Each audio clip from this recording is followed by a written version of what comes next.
Um dos assuntos mais pepinosos da língua portuguesa de longe é o uso da crase. Ou melhor dizendo, a própria crase, o conceito de crase. Eu chego a dizer que, sei lá, 70% da população que fala português, não só no Brasil, mas em especial no Brasil, onde eu vivo, não sabe utilizar a crase ou não sabe usar com plenitude, tá? Digo isso pela experiência, por, enfim, analisar placas, letreiros e escrituras de um modo geral aí pela minha vida, tá? Isso aqui não envolve muito, infelizmente, a questão de formação, tá? Eu vejo erros, claro que pessoas com menos formação vão cometer mais erros, isso é óbvio, né? Mas eu vejo pessoas até com formações um pouco mais elevadas cometendo equívocos, né? Então, sem mais delongas, vamos lá. Para começar, eu gostaria de saber se esse vídeo é para você. Eu não quero segurar você nesse vídeo aqui se ele não é para você, tá? Então, se você não conseguir responder a essa primeira pergunta, e única pergunta que eu vou fazer, basicamente, ou responder sem estar 100% seguro, esse vídeo é para você. Do contrário, o vídeo não é para você, eu não recomendo que você continue assistindo para valer aí o seu precioso tempo. Pois bem, qual das duas formas é a correta? De segunda a sexta, sem crase, ou de segunda a sexta com crase? Me diz aí. Respondeu certo quem respondeu que a primeira opção é a correta, de segunda a sexta. E eu vou explicar para você que está um pouquinho surpreso o motivo. Bom, primeiramente a gente vai entrar no conceito de gênero, que a gente tem em português, que é masculino e feminino, e por consequência o gênero neutro. Essa tabelinha aqui vai explicar melhor o que eu quero dizer com isso. Bom, nessa primeira coluna a gente tem as preposições, né, e o artigo.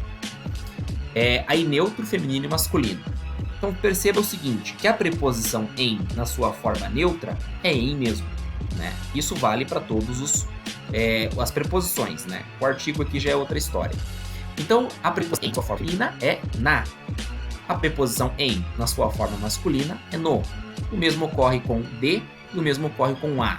E é aqui nessa linha da preposição a que a gente tem a crase aqui nesta coluna. Ou seja, é a preposição a na sua forma feminina.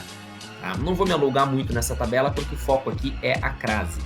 Então, isso equivale a dizer que a com crase é basicamente a soma da preposição a, ou seja, para, em direção a, mais o artigo a. Exemplo, a montanha, a janela. E o mesmo ocorre aqui com ao, que é nada mais é do que a soma entre a preposição a mais o artigo o. A diferença é que fica mais evidente aqui, tá? Então é por isso que tem a crase, para a gente saber que essa letra sozinha aqui está representando esses dois fonemas. Maravilha? Vamos em frente que vai ficar mais claro. Então, só fazendo aqui a explicação sobre a questão do de segunda a sexta, pela questão da coerência. Olha que a gente está aqui, perceba que a gente está na coluna neutro, coluna com aqui as formas neutras das preposições. Então, se é de segunda, é a sexta, ou a domingo, a sábado, enfim, porque é de. Se fosse da segunda, aí poderia ser a com crase, né? Ou no caso, ao, para as duas palavras da semana que são masculinas, sábado e domingo, da segunda ao domingo. Mas daí entra na questão de sujeito definido e indefinido, que eu vou falar melhor no final desse vídeo. Então vamos ver quando a gente usa a crase. Bom, sempre antes de palavras de gênero feminino. Marque bem isso, tá? Palavras de gênero feminino. Por quê? Porque a gente está falando da soma da preposição a, como eu já falei, e o artigo a montanha, a janela, que vai, é claro, vir para indicar um sujeito feminino, como montanha, como janela.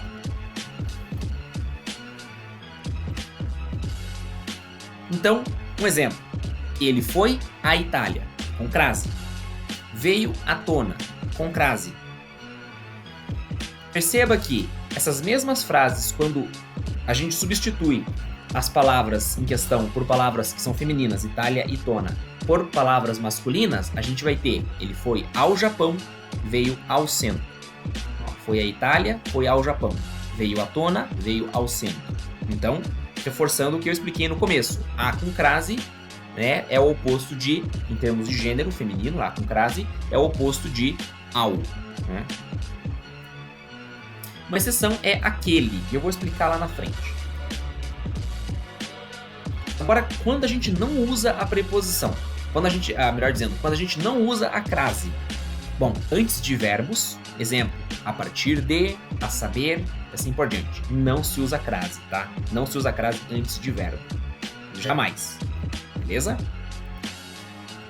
E também, é claro, antes de palavras masculinas. A gente viu que a gente usa antes de palavras femininas a crase, a com crase, mas não se usa antes de palavras masculinas, que é meio comum também.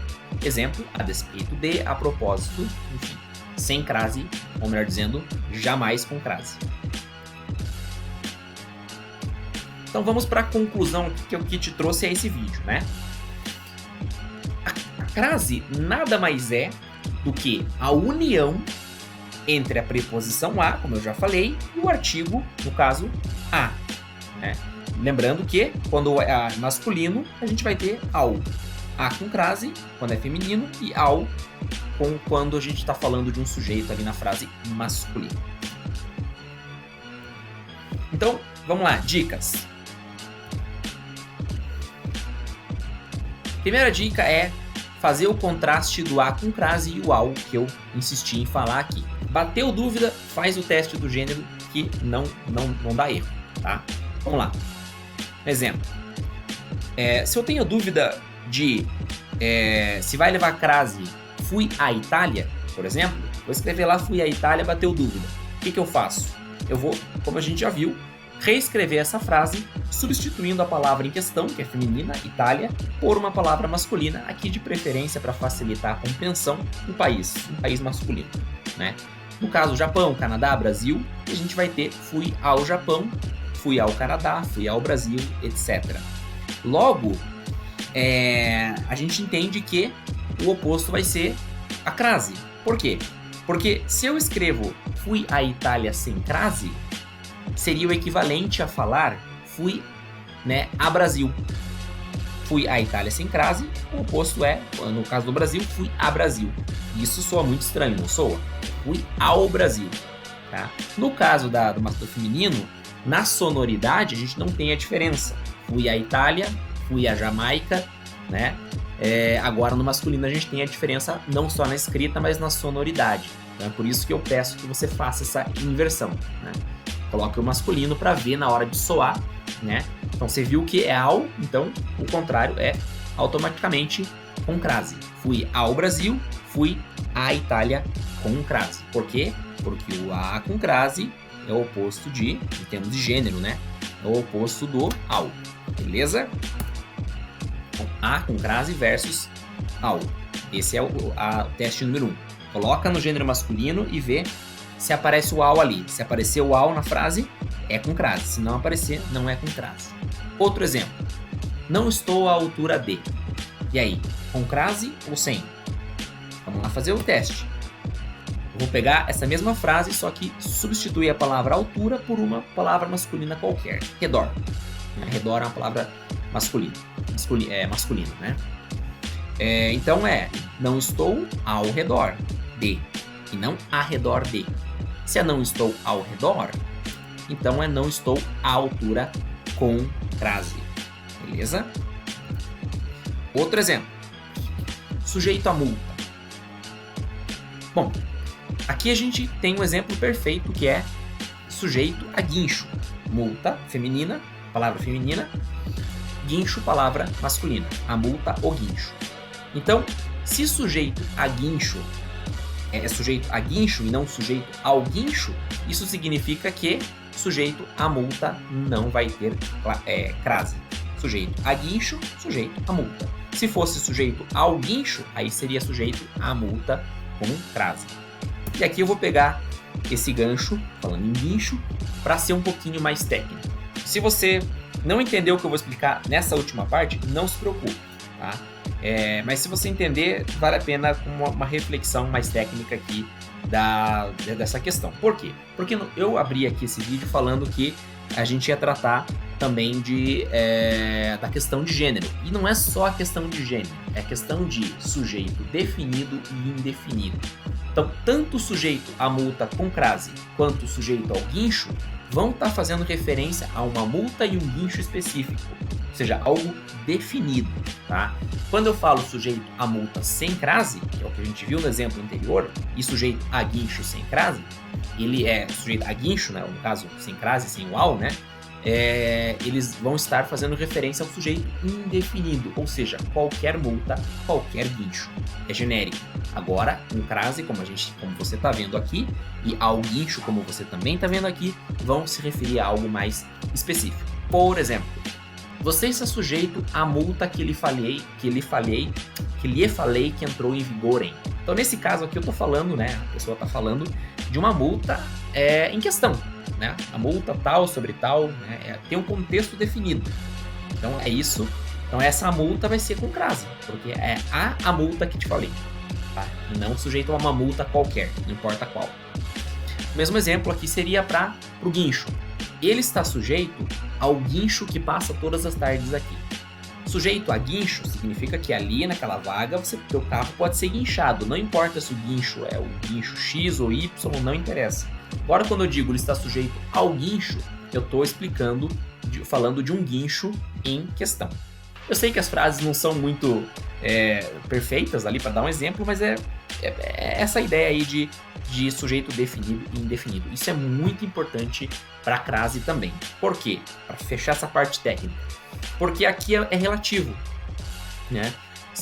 Depende muito do contexto. Como eu falei, se eu estou falando de guinchos de um modo geral e multas de um modo geral, aí é uma coisa. Se eu falo de algo mais específico, é outra. Então é importante ter isso em mente para poder visualizar com perfeição essa questão nesse caso aqui específico da crase. É por isso que a gente tem pessoas aí mais com formação, né, com estudo, pessoas estudadas falando português bem claro, que acabam às vezes se equivocando na própria crase, por não compreender com exatidão esse conceito aqui, beleza? Bom, como promessa é dívida, eu falei que eu ia explicar a questão do aquele, né, com crase, que é masculino e tem crase, mas é porque é o seguinte, o aquele ele é a fusão entre a preposição a e a palavra aquele, os dois as aqui. O a da preposição a, em direção a, para, né, no caso, e o a do aquele. Você vai juntar tudo e vai ter um aquele com crase. O mesmo vale para o aquela. Exemplo, vou àquele bar todos os dias. Quanto àquela ideia que você teve. Eu até deixei essa seta aqui, porque perceba que a preposição a, né, aqui por exemplo, ela sempre vai indicar a direção, uma direção, para, né? A e para são sinônimos, né? Eu vou à Itália, vou para a Itália, né? Enfim, então note que a gente sempre está falando de movimentação de uma forma ou de outra, né? Ou física ou apontando alguma coisa, no caso do quanto a aquela ideia, tá? Basicamente quanto a aquela ideia vira quanto aquela ideia, com crase. Maravilha? Muito obrigado, foi um prazer ter você comigo e a gente se vê no próximo vídeo. Um grande abraço.